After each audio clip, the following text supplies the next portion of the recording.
Allergy কি শুধু আবহাওয়ার কারণে হয়? জেনেটিক্স, লাইফস্টাইল, পরিবেশ এগুলোর ভূমিকা কি? এটা নিয়ে আমরা আজকে আলোচনা করতে চলেছি।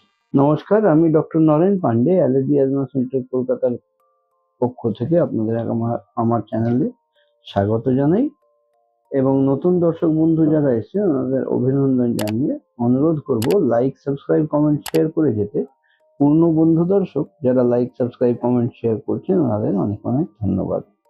আমরা কলকাতায় শিয়ালদা স্টেশনের পাশে 5 মিনিটের হাঁটা পথ মৌলালী মাজার, মাজারের গা দিয়ে বাঁদিকে প্রবেশ করে একটা বাড়ি ছেড়ে দ্বিতীয় বাড়িতে আমরা অবস্থিত। আর বা এটাও বলতে পারেন মৌলালী মাজার এবং ইন্টালি সিনেমা হলের মাঝখানের বাড়িতে। আমরা সোমবার থেকে শনিবার 11টা থেকে 8টা কাজ করি, কিন্তু আমাদের এখানে পরিষেবা নেওয়ার জন্য আগাম অ্যাপয়েন্টমেন্ট লাগে, যার জন্য অগ্রিম 500 টাকা নথিভুক্ত করার জন্য দিতে লাগে, যার জন্য আপনারা যোগাযোগ করে নিতে পারেন এই নিচে দেওয়া নাম্বার 7278034776। প্রচুর মানুষের মাথায় এই প্রসঙ্গ থাকে যে অ্যালার্জি কি শুধু আবহাওয়ার কারণে হয়? নিশ্চিত আবহাওয়ার কারণে হয়, কিন্তু তার সাথে সাথে আরো জড়িয়ে আছে জেনেটিক্স, লাইফস্টাইল ও পরিবেশের ভূমিকা আছেই আছে।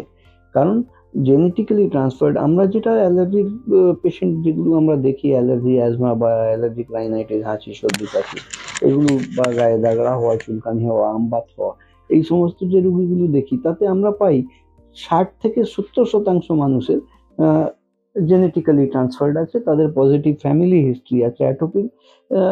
কিন্তু আরও 30 থেকে 40% পেশেন্টস আছেন যাদের কোনো হিস্ট্রি নেই, কোনো ফ্যামিলি হিস্ট্রি নেই, জেনেটিকের কোনো হিস্ট্রি নেই। লাইফস্টাইল, আজকাল আমরা যে লাইফস্টাইল মেনটেন করছি বা যা ফাস্ট ফুড খাচ্ছি, যে অ্যাডাল্টার খাওয়া দাওয়া খাচ্ছি, প্লাস এই ডিফারেন্ট কেমিক্যালস ইউজ হচ্ছে, রং কেমিক্যাল খাওয়াতে ইউজ হচ্ছে, সেগুলো কিন্তু কম্প্রাইজ করে অনেকগুলো অ্যালার্জি কারণ হওয়ার। এবং পরিবেশের ভূমিকা তো আছেই আছে। পরিবেশ থেকেই যেটা ডিফারেন্ট পলিউটেন্টস আমাদের আবহাওয়ায় আছে, যেটা নিঃশ্বাসের সাথে শরীরে প্রবেশ করে, ওই পলিউটেন্টগুলো কিন্তু অনেক ক্ষতি করে। এই যে নিঃশ্বাস আমরা নিচ্ছি ছাড়ছি, সারাদিনে 10,000 লিটার মতো নিঃশ্বাস প্রশ্বাস আমরা নিই আর ছাড়ি, এর সাথে প্রচুর রকমের এনভায়রনমেন্টাল ফ্যাক্টর আমাদের শরীরে প্রবেশ করে।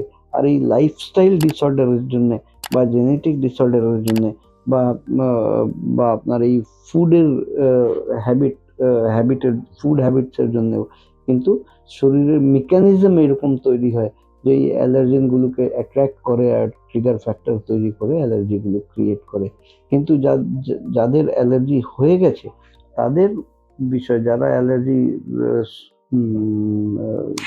সমস্যা নিয়ে কষ্ট পাচ্ছেন, তাদের জন্য প্রয়োজন অ্যালার্জি চিহ্নিত করা, অ্যালার্জি চিহ্নিত মডিফাইড স্কিন প্রিক টেস্টে হবে এবং তার ট্রিটমেন্টও করা যায় নর্মাল লাইফস্টাইলে আনার জন্য স্লিট সাবলিঙ্গুয়াল ইমিউনোথেরাপি ভ্যাকসিন দিয়ে।